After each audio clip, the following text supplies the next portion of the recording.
What's up, everybody? We are back. John Delarose here, delarose.com. That's DELARROZ.com. You can head to the link in my description below and sign up and get a free graphic novel from me. If you love comics, definitely be on the channel, hang out, and definitely check out my work because we are trying to promote that around here as much as anything else. All right, I've been on this Euro comic kick lately, as you are aware. I've just been, when I dive into something, I don't just like dip my toes in. And if I like something, I go full bore. And these European comics have impressed me to no end. They make me extremely happy all the way around. And so I've just been digging down this rabbit hole more and more and more. This is called Aldebaran. I think I pronounced that right. This is a star, I think, in the Orion cluster. It's actually got a star map in the back. It's a real, oh, it's in Taurus. There we are. And it's a real star. So, and he did a series of different ones. They've got Betelgeuse for one, and he's got another one, I think Antares is the third one. So he's got these like settlements out in different stars around, and he's got stories revolving around them. Now, humans settled this planet, and for some reason there was no contact with Earth after that. They don't know what happened.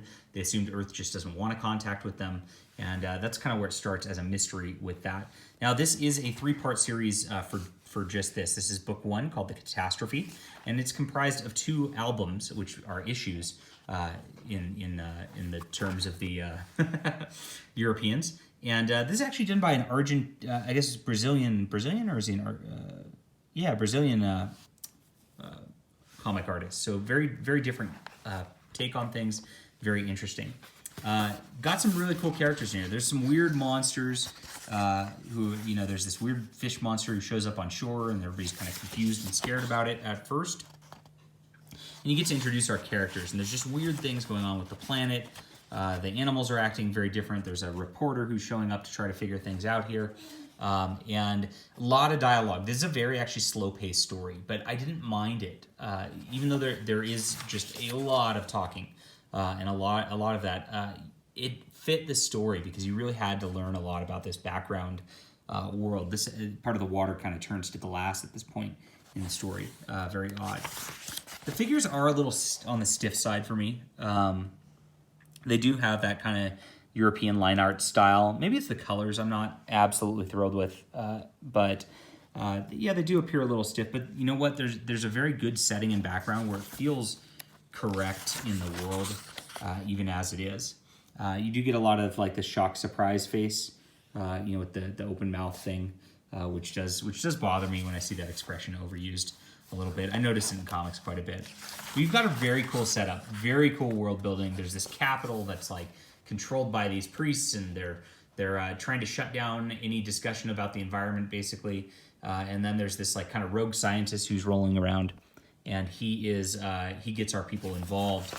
And then our characters kind of end up going on the run because they're involved with them, and they end up like in this weird conspiracy where they're trying to get to the capital. They're trying to figure things out. They're trying to save each other's lives, and you don't know exactly what's going on. The second album starts out where they're actually getting a sort of passage on like a pirate ship. It's kind of neat. The way that he just like goes from scene to scene, like he's in the forest running at one point, they're on the beaches running at one point, they're on a pirate ship, they're at this cool lighthouse, very cool scenery. He does draw very good scenery. And he also does very cool monsters and like there's these weird birds like with big long spear beaks, and they go and they jab the ground with them. Just cool little stuff all the way through the world building here. Now through this, because it is a three-part story, or I guess a three-part, maybe six-part story, but three in terms of these volumes, you kind of don't know what's going on still at the end of it. There's these weird things happening, and our plucky adventurers end up, like I said, in this weird kind of conspiracy where you do have a little strong female lead syndrome here. But they go back on the run, and you still don't know what's happening kind of at the end of this. I have no idea where this is going, but I do find the world building excellent. I do find the characters really worthwhile. I care about all of them, which is difficult to do.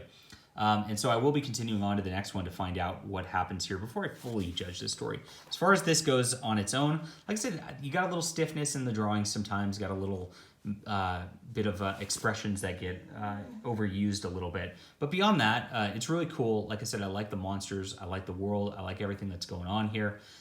Very fun start, and a very inexpensive read to get in. I guess $20 to get into this. So pretty cool. I'll call this an 8 out of 10 for now, and I hope the next ones are as good or better. Good stuff. We'll be checking them out. Thanks everybody for watching. Hit that like and subscribe button. We'll talk to you soon.